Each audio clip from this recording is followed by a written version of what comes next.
Welcome to Gemini's Touch-Up 101. Today we're going to talk a little bit about the various aspects of repair. We'll begin with the 5 basic principles of a good repair. Our first principle of a good repair is the background color, that base color. And that's the lightest color that we see in the background of any repair. The next item that we're going to look at is level, whether that repair surface is level. Oftentimes we can do a mediocre repair, and as long as it's level, it's very passable and acceptable. So level is critical in any repair. The next thing that we want to think about is texture. Sometimes we're dealing with open grain finishes or closed grain finishes. So we need to address the texture of the finish. Then the next item, the fourth item, would be grain lines. Whether they're large grains, small grains, that's where the coloring of the repair comes in. And we'll show you how to use different techniques to apply color to the repair area. And then the final item is sheen. We can do the best repair possible, but if it's too shiny or too dull, we'll see it from across the room. So sheen is very critical as the final step of a repair. Let's talk a little bit about some of the products that we have available to us in repair. We manufacture wax sticks. Wax sticks are the kind of base of the repair. It's where most minor repairs start. Wax sticks can be used to fill and color at the same time. And we have those available in 96 different colors. Wide selection of colors. Our wax sticks are about 1/3 larger than the competition, and the wax is a little bit harder. So it's going to make a better repair. And we'll look at those a little closer later. The next item in a basic repair is a marker. And we have 2 types of markers that we use. We have a paint pen and we have a production marker. Let's talk about the production marker first. Production markers are a wick style marker that use a dye-based ink. We have these available in about 120 different colors. This is a translucent color that we can see through and see the grain of the wood. The next item that we have is a paint pen. Paint pens will be in wood tone colors as well as the more opaque whites and blacks. And these typically will be more opaque, higher hiding, more viscous material. And we use a little different marker delivery system. This has a valve type marker where you actually depress the nib to deliver the material. With any marker, when you're using it, you need to have a rag handy because they do tend to drip a bit. And we want to make sure we don't damage anything. So that takes care of wax sticks and markers as the beginning of our product line. Then we can move in to our finish putty. Finish putty is a wax-based putty, and it comes in all the 96 colors that we have. It's about the consistency of shoe polish, and where the advantage to this product is if you have multiple nail holes to fill, or seams, maybe in a crown mold, seams in a cabinet, we can fill them much faster with this using a plastic spatula or a credit card to squeegee the material into the defect. Level it with that credit card or that plastic card, and then wipe it clean, and we're done. Far superior to color putty or some of the other putties that are available, as this is a pure wax product, and once you wipe it clean, it stays clean. And again, available in 96 different colors. Then we can move on to burn-in as a repair. Burn-in, we use a hard burn-in stick material that we will melt with a knife and drip it into the defect. We'll use that hot knife to level, and this will be a more permanent type repair. Where a wax stick, typically we will only use below countertop level or above where we can reach comfortably, as it is a temporary repair. This would be a more permanent, long-lasting, more aesthetically pleasing repair. Another repair product that we can use is an epoxy, and we'll do an epoxy repair today and show how that's done. Epoxy is a 2-part material that we mix the 2 parts together and create a hard, long-lasting repair. Next items we have in repair, we may want to add color by another means rather than a marker. A more precise way would be with powders. And we can take our art brush, mix our powders with our padding lacquer as the vehicle for this for the powders, and apply exacting lines of color in a wide range. We have our powders available also in 96 different colors. Once our area is filled, we have our base color, we have our level correct, we have the texture correct, and we have our grain lines correct.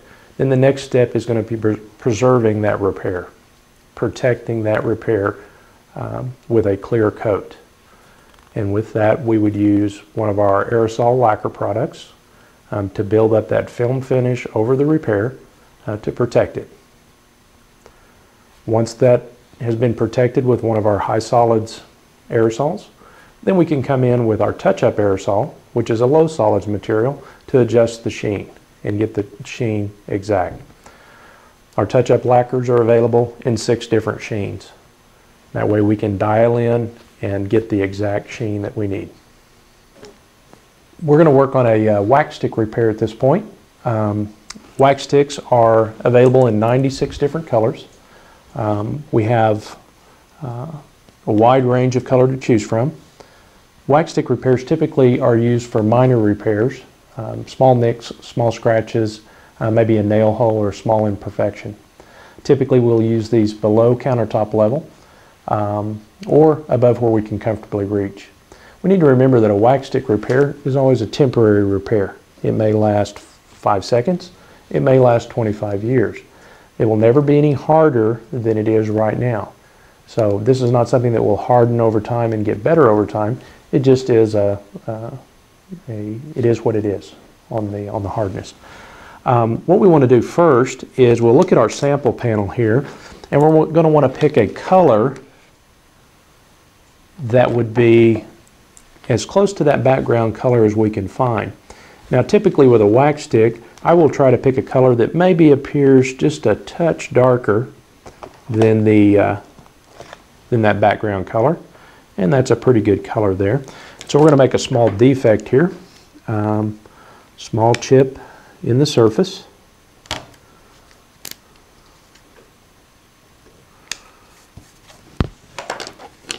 We want to make sure that the area is free of any splinters and that we have a nice level area to work with. If the wood is puffed up around that area, we would want to take and trim that away. We want to make sure that it is level. And we're simply going to take the wax stick and rub back and forth across the defect until the defect is filled. We can then take a credit card, plastic card, and level.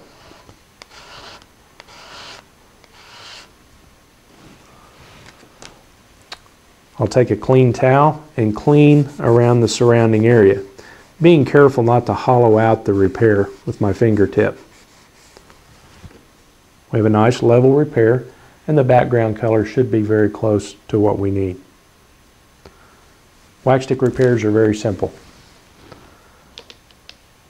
To enhance that repair, we may take one of our markers, and this happens to be our PM2406 burnt sienna.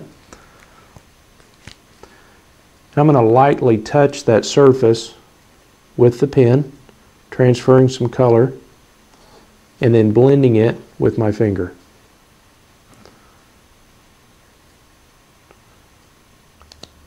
Another type of damage that we can repair with a wax stick is the cross-grain scratch. And we'll cut a little cross-grain scratch in here.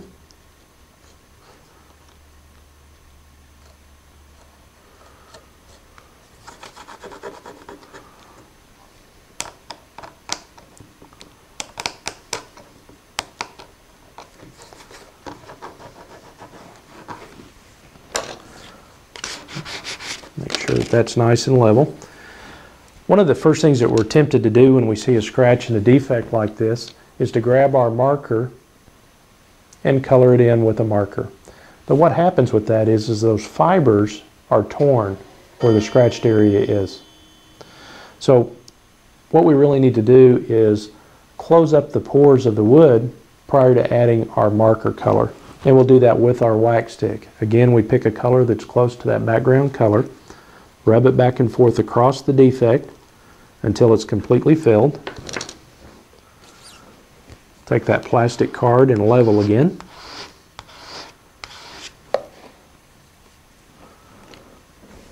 And we'll clean the surrounding area.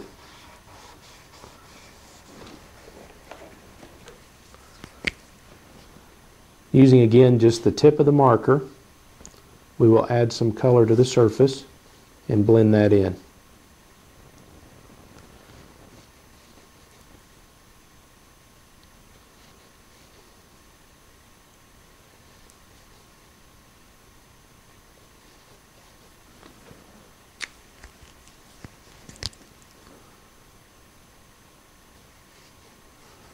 Anytime we use a marker, we should use our finger to blend that color back in. Let's look at the same type of scratch, but using the marker first, and we'll see what happens. We can see that the surrounding area picked up way too much color. Now that scratch really stands out. So remember to always fill with the wax stick first on a scratch prior to applying the marker. Okay, the next repair we're going to do is an edge repair, maybe where we sanded through on the edge of the color. And I'll just use my razor knife to scrape some color back on the edge of the board. And this type of repair is very easy to do. We're going to use our PM marker again. This is our wick style marker, our dye-based marker. And we're simply going to run that along the edge and then blend with our finger. And this will take care of most edge damages. The nice thing about the marker is it is dye-based. It does bite into the surface and will adhere very well. These are also available in about 120 colors, a wide range of colors. Touch-up is all about color. Our next marker is the paint pen. It has a valve type nib on it. And what we're going to do with this marker, the very first thing, we're going to make sure the cap is on well, and then we're going to shake this. This is like a bucket of paint that we need to mix up. Colors tend to separate over time, and to ensure that we have a consistent color from this marker, we want to make sure that we agitate it each time we use it.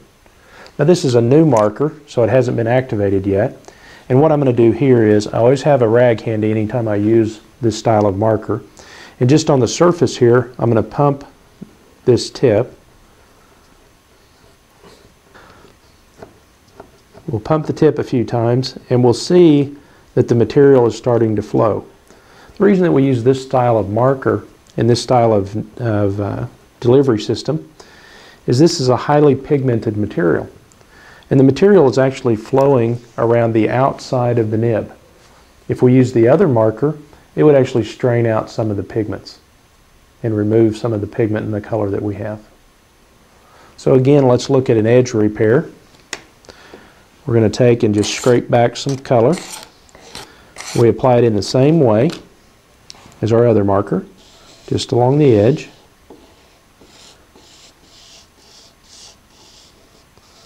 And again, we're going to blend that with our finger. The advantage to this marker is it's a little higher hiding. It's going to obscure that background a little more than a dye marker will. Here's a corner that's been knocked off of a panel, and we're going to do an epoxy repair. Epoxy would be our first choice on a repair like this. A wax stick would not be hard enough. It might get knocked off again. A burn-in would be a little too brittle, but the epoxy gives us the strength we need to rebuild this corner. And one of the things in repair that we try to do is maintain the repair field. We don't want to get a larger repair area than when we started. So I'm going to protect the surrounding finish with a little bit of masking tape prior to starting the repair. We're going to take and just lay this masking tape on as close up to the edge as we can of the repair area. This is going to be a sacrificial surface for us when we begin to sand and level this repair. Again, we don't want to damage that existing finish. So we're going to take our epoxy. It comes in a tube. It has a filler center and a resin on the outside. And when we mix those two together, that's when the epoxy forms and it will harden. Now it's important to slice off what you need rather than tearing off what you need. If we tear it off, we might distort the amount of hardener to resin. So we're going to pull that off. We sliced off about 1/8 of an inch of material. And you can see that it has a gray center and a pine color on the outside. We're going to mix these together until it's one consistent color. We want to make sure that we don't have any marbling or any gray streaks running through the epoxy before we apply it. This will ensure that the material will harden as necessary and not have a soft spot in it or an area that just will not harden.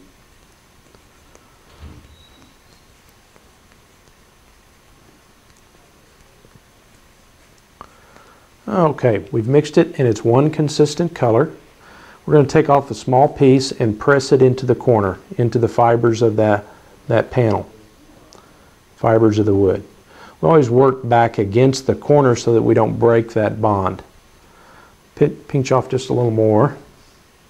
And we're going to build that corner up now to replace that missing corner.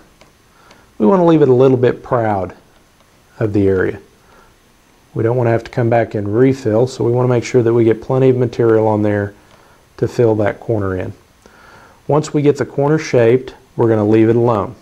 It's going to take about 15 to 20 minutes to harden. And then we can come back, sand that level, trim it, and prepare it for the color. This is our burn-in knife. This is an 18-watt knife.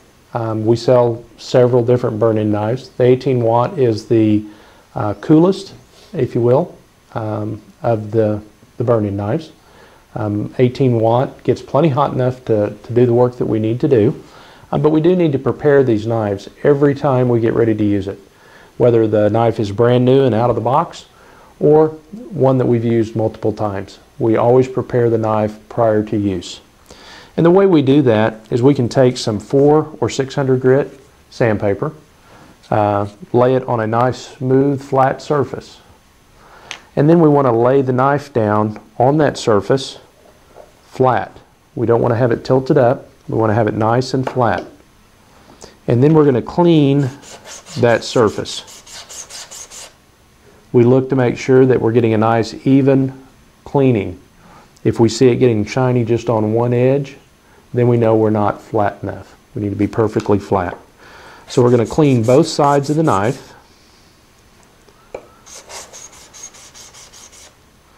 And make sure that it's flat. The next surface that we're concerned about is the very tip of the knife. Again, we're going to stand this knife up as close to 90 degrees as we can, and we're going to drag it across the paper. We're going to take a look at it to make sure that we're getting it evenly cleaned from edge to edge. And then the final preparation for the knife is to dub the blade. We want to maintain a nice square edge on our knife, but we need to knock off that sharp edge that's there. So one pass at about 15 to 30 degrees across the paper. We're going to turn the knife over 15 to 30 degrees and dub that blade. Now our blade's ready to be used. We're going to do a burn-in repair. This is a defect in the center of the panel near an area of open grain. And we have some choices as far as the materials that we can use for the repair. We could use a wax stick repair to fill that in, but it wouldn't be a very long-lasting repair. Someone could dig that back out with their finger. Epoxy might be another choice. But again, sanding this around a finished area would be very difficult, and we might enlarge the repair. So burn-in is probably going to be our best choice for the repair. So what we want to do is look at that background color of the panel and try to pick a burn-in stick that is awfully close. Now, we know how to pick a wax stick, so the wax stick that we used earlier happened to be a 2436 wax stick. Well, that matches our 2436 burn-in stick, so I know that that's going to be a good color. So I'm going to go to my selection over here and pull out a traditional burn-in stick. We can talk just briefly here about the different types of sticks that we have. We have a traditional burn-in stick that is very hard. We have a satin stick that's just a little bit softer. Where we would use the satin stick is in repair areas that maybe we're going to take repeated bumping, maybe the edge of a table where a chair keeps hitting it. We would want to use the satin stick. It's going to be a little more forgiving, absorb some of that punishment. Still going to be a little bit softer. We can actually dent the satin burn-in stick with our fingernail. However, the traditional burn-in stick is very hard. We cannot dent it with our fingernail. And for the center of a panel would be our best choice for a repair product. What we'll want to do is our knife is now heated up. This is our stand for our knife, and the stand is used like this. We don't want to set the knife on like this because then the stand would heat up. So keep that in mind. Always set it up on the collar when you're returning it to the stand. We have our burn-in stick. I'm going to take and melt the material onto the knife, and then I'm going to drip this into the defect, using the tip of the knife to manipulate the material and drag it around. Now I do want it to be well above the surface, and it is, and we're going to allow that to cool. I always have a rag handy when I'm doing a burn-in, and I make sure that I keep my knife clean.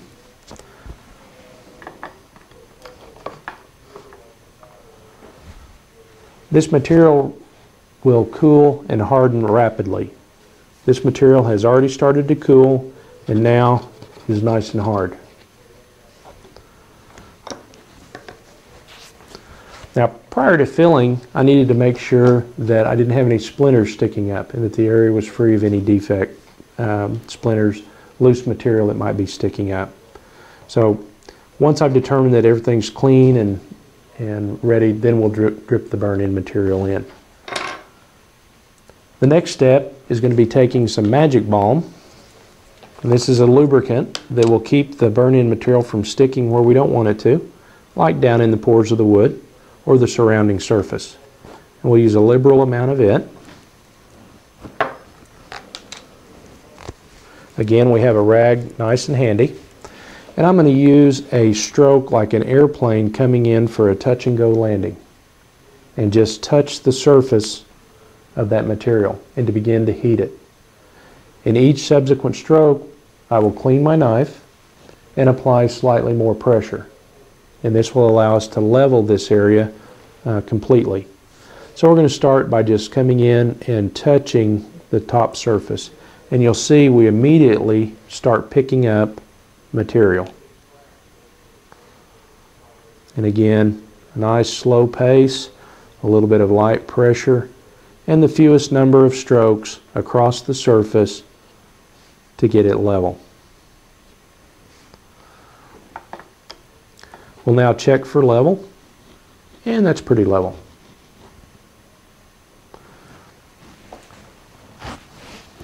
I will then take some of the 600 grit sandpaper, just a small piece, and I'm going to sand the area.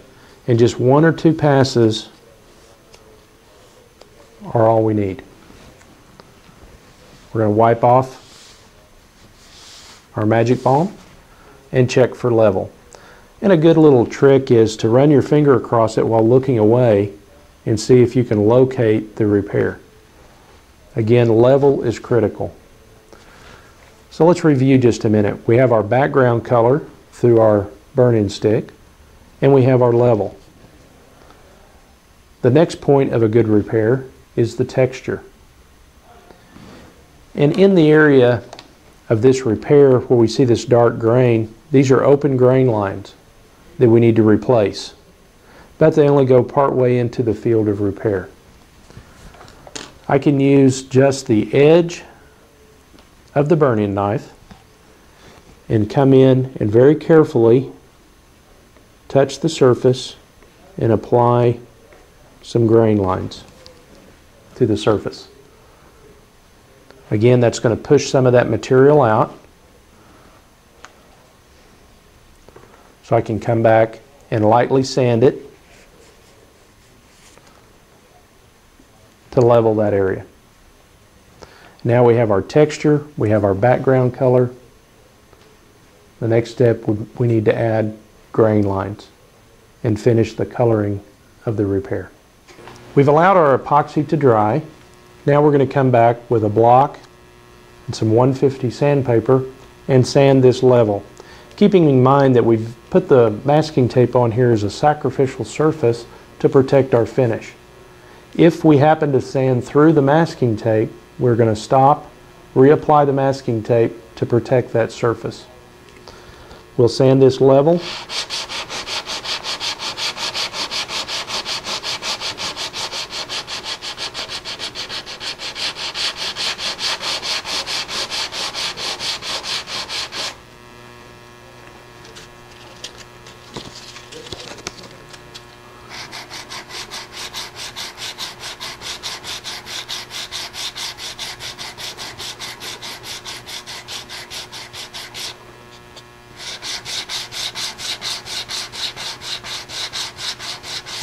I'll check periodically to make sure that I'm not sanding through the masking tape and not damaging that surface below.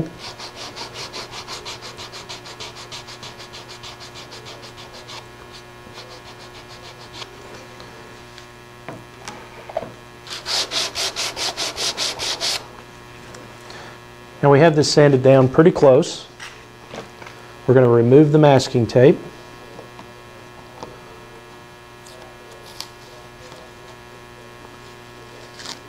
And we feel a little bit of a lip there, where the difference in the thickness of the masking tape and our final surface.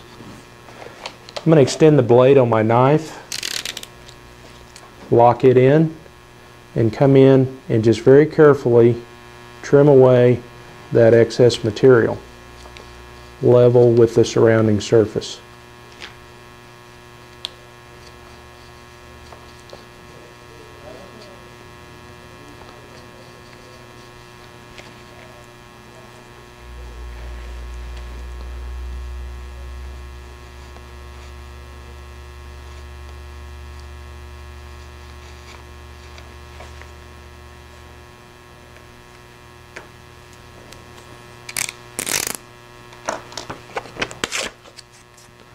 I'll check this for level with my finger. I need to trim just a little bit more.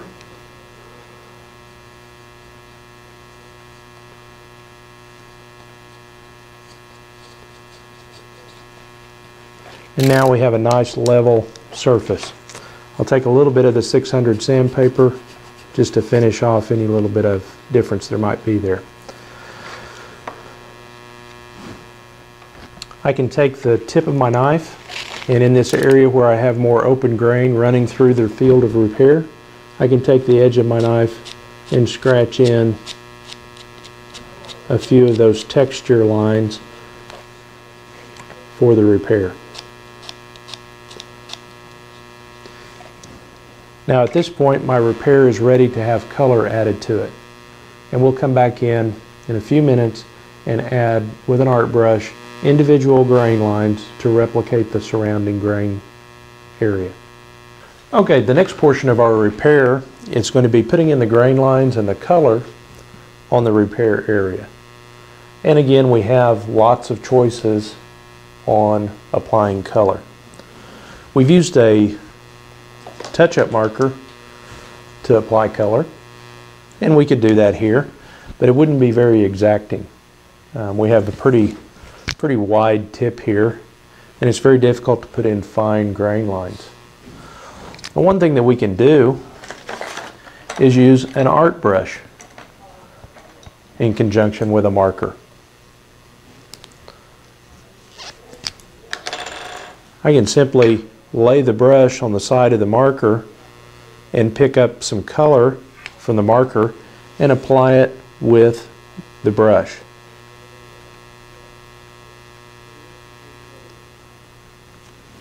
That works well if we put the right color in the marker for you.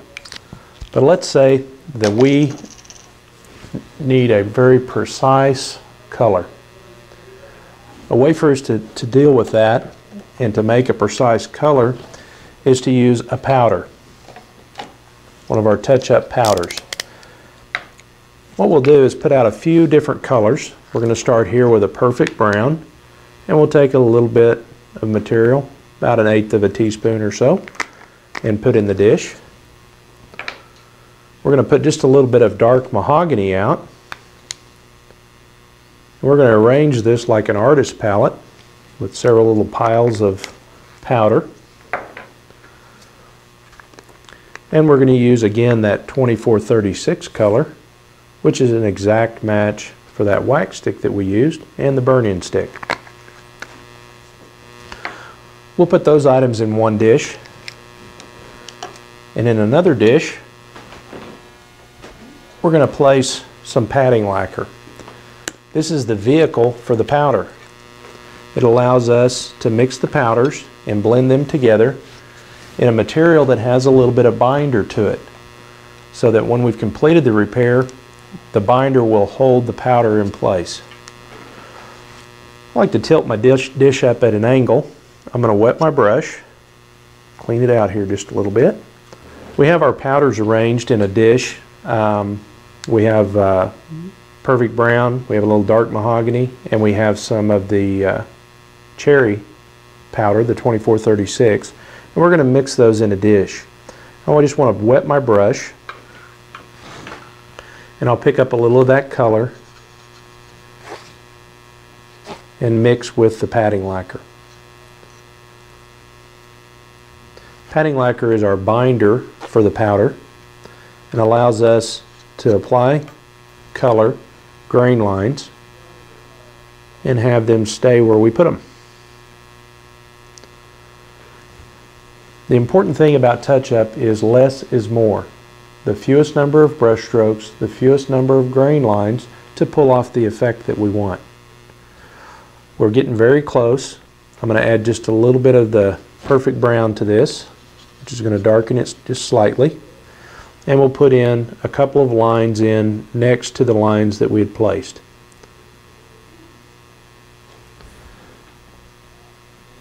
Less is more, the fewest number of brush strokes to pull off the repair.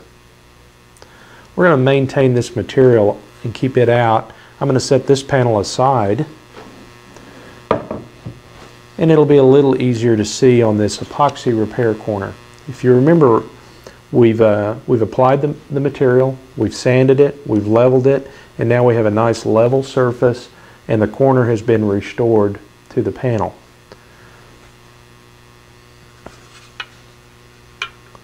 And again, I'm going to pick up the color and I'm going to apply just a few grain lines just with the tip of my brush and put down the finest line possible.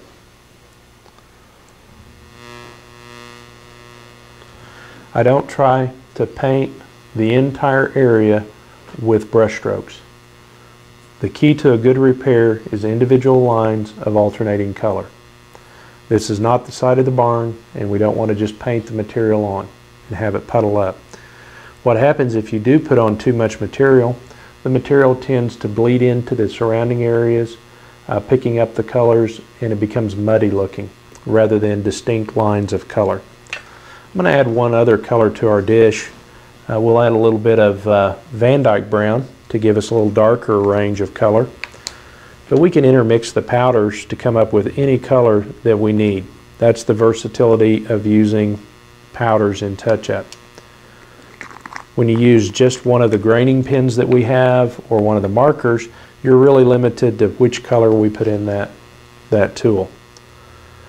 So we've mixed our powders a little bit. We're going to add just a touch of the Van Dyke brown and darken this slightly. Sharpen our brush and apply a few grain lines in between the lines we've already placed.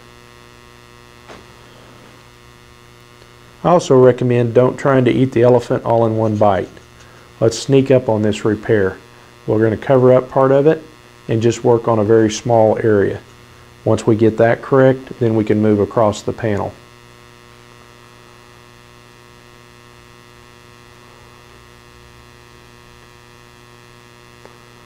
Again, we're putting down just the lightest line possible. We're going to put down 3 or 4 strokes and alternate our color. We're going to go back to a little bit lighter color. This builds the illusion of depth. If we look at a panel underneath a magnifying glass or a microscope, what we see is just a series of lines of alternating color. That's what we want to try to duplicate with our art brush.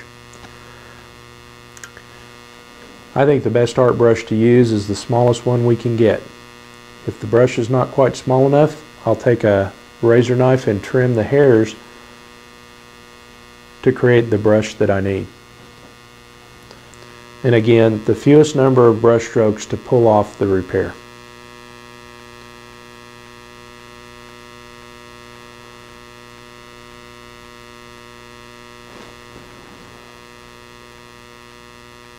Okay, we have completed the application of our color with our powder and with our padding lacquer. And we need to understand that that color, though it's dry to the touch, is just setting on the surface. And we need to protect that. And we can protect that by building up a film coating over the surface.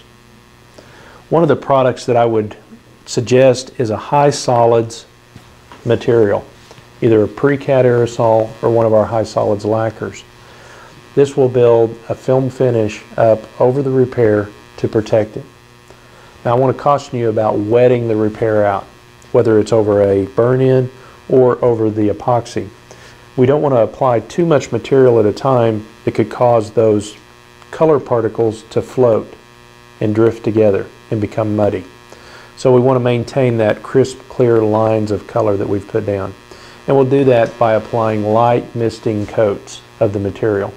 Multiple coats building up the film over the repair. After several dusting coats, we can apply a medium to wet coat over the area. Allow that to dry. We're going to see a halo from the aerosol because it is high solids. So the next product that we want to use to get rid of our halo is our touch-up aerosols. And the touch-up aerosol will always say touch-up on the can. These are a low solids formula that have a little bit of retarder added to them to slow down the drying time.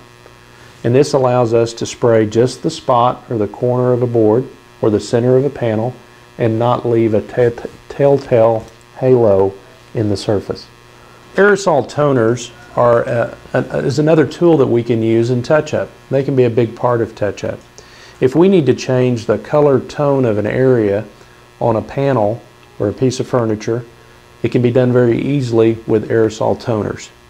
Our toner color system, we have on clear acetate a variety of colors of toners to choose from.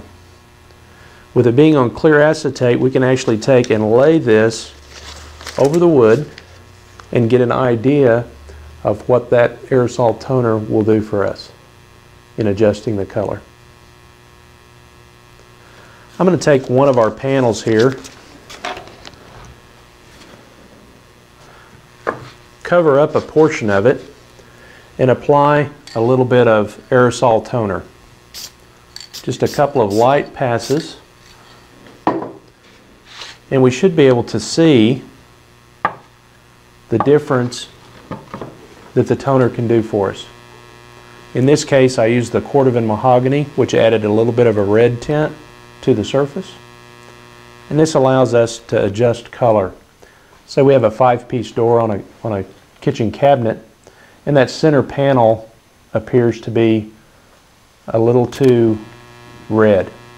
We could use one of our green cast toners to neutralize that.